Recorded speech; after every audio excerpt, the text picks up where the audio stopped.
¿Cómo están, chavos? Muy buenos días tengan todos ustedes. Bienvenidos nuevamente a su clase de Sistemas de Integración Económica. Eh, Disculpen que estas sesiones sean grabadas posteriormente a la fecha de conclusión de actividades, pero pues bueno, teníamos presupuestado terminar para el día 30 de noviembre, de acuerdo a nuestro calendario oficial escolar y la determinación que se sostuvo por parte de la dirección. Bueno, nos acortó un poco procesos, sin embargo, bueno, estos contenidos son oficiales y se van a incluir dentro de nuestro examen final. Es muy importante recordarles que ya solo nos faltan dos temas: libertades de circulación y la parte de integración de América Latina. Ahorita analizaremos en breve cuáles son las libertades de circulación sostenidas en el derecho comunitario de la Unión Europea.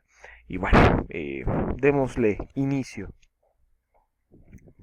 Como ustedes saben, uno de los grandes artífices de generar una identidad o una conciencia colectiva dentro de Europa en el siglo XIX fue Otto von Bismarck, quien lideró desde la Cancillería el segundo Reich alemán. Recordemos que el primer Reich fue del Sacro Imperio Germano Romano, de prácticamente muchos años atrás, y pues Otto von Bismarck se caracterizó por unificar a los Stats alemanes y darles una conciencia, como ya lo afirmaba. Él nos da una frase que es: la libertad es un lujo que no todos pueden permitirse. ¿Y por qué viene esto? Porque finalmente vamos a manejar distintos niveles de libertad que se presuponen dentro de una comunidad internacional como lo es la Unión Europea. En primera instancia, debemos de reconocer que una de las grandes conquistas para la comunidad europea, como ya lo afirmé en la diapositiva anterior, ha sido alcanzar eh, esta, esta supranacionalidad que permean las libertades de los individuos y de los estados. ¿A qué me refiero con esto? Tener un órgano, tener una serie de instituciones por encima de la localidad de cada una de las leyes y administraciones de los estados ha permitido que los ciudadanos puedan ganar más libertades con respecto a las que ya tienen en sus naciones y que puedan transmitirlas o puedan, bueno, más bien transmitirlas, puedan experimentarlas en otras latitudes o fuera de sus propias fronteras. Una de las grandes realizaciones de la Unión Europea ha sido crear una área sin fronteras, esto ya lo sabemos, en la que personas, mercancías, servicios, capitales y trabajadores circulan libremente. Vamos a hablar de la circulación de mercancías. La libre circulación se aplica no solo a las mercancías originarias de los Estados miembros, sino también a los productos de terceros estados que no se consideran en libre práctica. ¿A qué nos referimos con libre circulación? Esta libertad se extiende a todo el territorio aduanero comunitario. ¿A qué me refiero con ello? Todos los Estados miembros de la Comunidad Europea tienen esta inferencia de libertad. Pero caben regímenes especiales respecto a determinados territorios de los estados, como los de ultramar y las regiones ultraperiféricas, como las Canarias, Ceuta, Melilla, Azores y Madeira.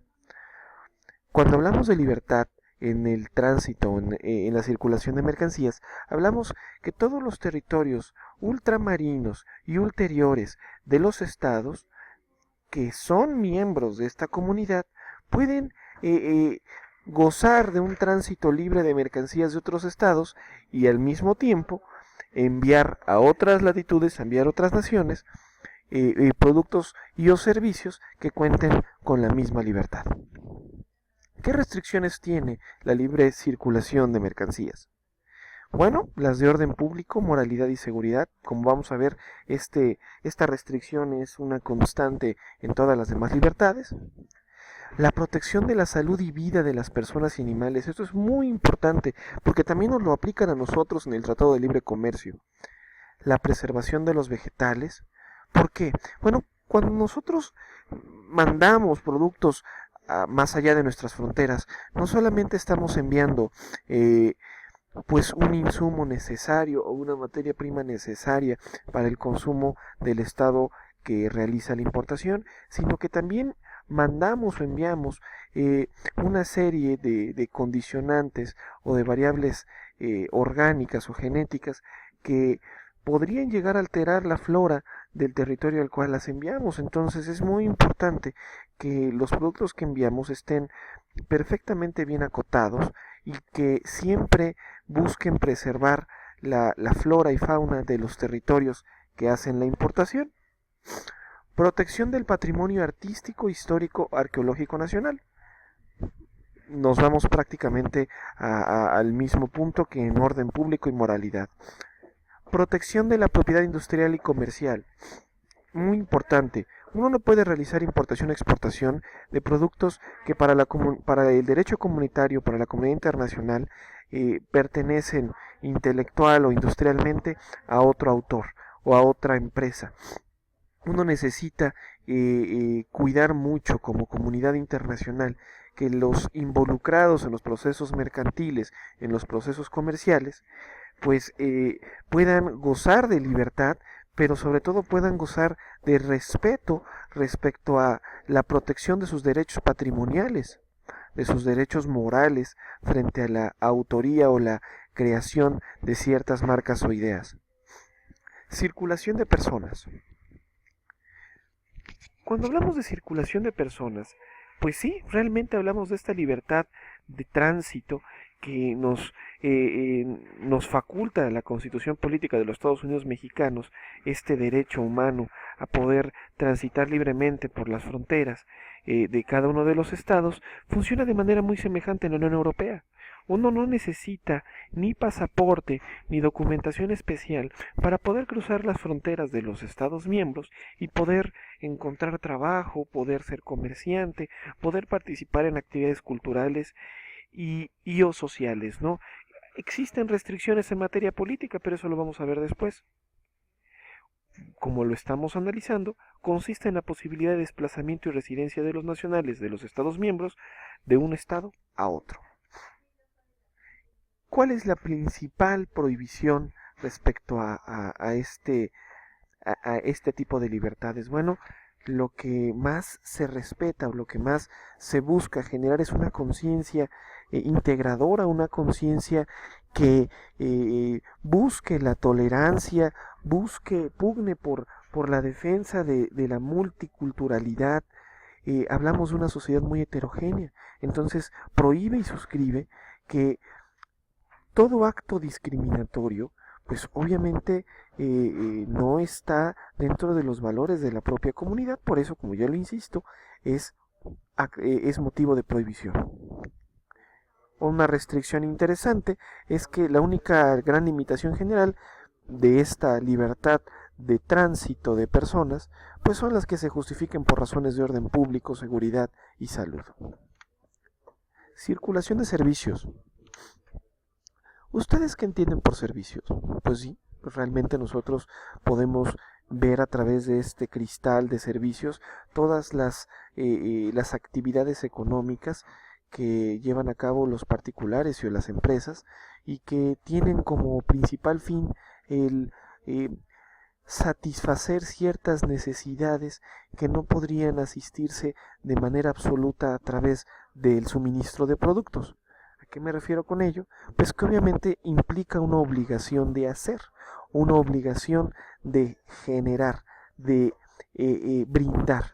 Y esta obligación de hacer, pues obviamente puede ir aparejada pues de un montón de oficios o profesiones. Como cualquier producto en el término de las mercaderías, pues prácticamente se rige por las mismas normas.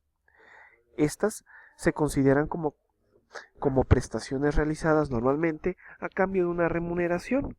Así que todas las personas que prestan servicios tienen la facultad, la libertad de transitar entre los Estados miembros sin una restricción dada o una restricción específica. La única, como ya lo insistí desde la primera desde la primera diapositiva, es que todo lo concerniente a orden público, seguridad y salud son restricciones. Se puede prestar una actividad económica, se puede enviar un producto a cualquier latitud, siempre que este producto o la actividad económica, entiéndase un servicio prestado, no vulnere el orden público, seguridad y salud del Estado que recibe dicha actividad. Circulación de capitales. Abarca desde los movimientos de capitales que supongan inversiones directas, incluidas las inmobiliarias, hasta la prestación de servicios financieros.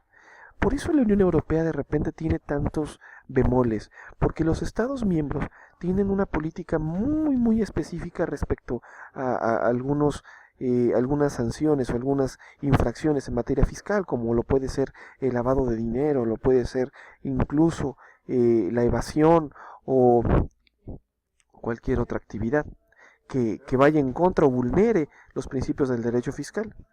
Cuando nosotros hablamos de movilidad de capitales en la Comunidad Europea, hablamos de esta libertad que tienen los particulares o las empresas de inyectar dinero, inyectar flujo en otros estados, gozando de prácticamente las mismas condiciones, tanto fiscales, me refiero a impuestos, y o con las mismas restricciones fiscales. ¿Cuáles son las principales o las tres restricciones de esta libertad? Bueno, pues medidas que sean necesarias para luchar contra las infracciones o delitos respecto a la legislación nacional, procedimientos de declaración de movimientos de capitales a efectos de información administrativa o estadística, es decir, una gran restricción es que cada uno de los estados pues solicita que se declaren de manera muy específica, muy en armonía con sus normativas, sus cuerpos normativos, los capitales que van a ser objeto de inyección, y las medidas justificadas por razones de orden público o de seguridad pública. Hablamos de lavado, hablamos de delitos fiscales, hablamos de declaraciones y hablamos de las propias prácticas adecuadas o las prácticas más favorables en materia fiscal. Son las restricciones. Los países pueden llegar a restringir la inyección de capitales si se desconoce su origen, si se desconocen los motivos por los cuales se inyecta o si finalmente se vinculan a alguna actividad ilícita. Y por último, circulación de trabajadores. Como bien lo citaba, la libertad de tránsito de las personas, de los ciudadanos de la Comunidad Europea, incluye el derecho de desplazamiento y residencia del trabajador, el derecho de entrada y residencia de los miembros de la familia y el derecho a trabajar en otro Estado miembro y a recibir el mismo trato que los nacionales de ese país. Creo que esto es suficientemente claro. Esta libertad asume la abolición absoluta de cualquier tipo de discriminación por razón de la nacionalidad entre los trabajadores de los Estados miembros. ¿Cuáles son las restricciones? Se puede denegar el derecho de entrada o de residencia a un nacional de la Comunidad Europea por razones de orden público. Si eres un criminal a sueldo o eres un convicto, pues seguramente no podrán habilitarte una posición laboral. La libre circulación de los trabajadores no será aplicable a los empleos en la administración pública, es decir, muchos de las posiciones o muchos de los puestos de administración pública van aparejados de la nacionalidad de quien los ocupa, y si finalmente tú vienes de otro estado o vienes de otra nación, no podría corresponderte ocupar dichos cargos en virtud de que tienen ese carácter, esa naturaleza. La adhesión de los nuevos Estados miembros puede aplicarse ciertas condiciones que limiten la libre circulación de trabajadores de, hacia o entre dichos Estados. Obviamente, la Unión Europea tiene una restricción para aquellos Estados de nueva integración, aquellos Estados que se están sumando de forma inicial, de forma no quisiera calificarlo de prematura, pero aquellos que están ingresando por primera vez a la Unión Europea gozan de un periodo de cura para que sus ciudadanos, la gente que habita en ese estado, pues puedan acceder a las bendiciones o a las virtudes que brinda la Unión Europea a cualquier ciudadano de la misma. Es decir, no puedes trabajar, un ciudadano de Grecia en su reciente adhesión no pudo trabajar en los estados asociados sino hasta que precluyera este periodo de cura. Y pues bueno, finalmente esta es nuestra presentación respecto a las libertades de circulación. Nos estamos sintonizando nuevamente en nuestra siguiente clase. Cuídense mucho.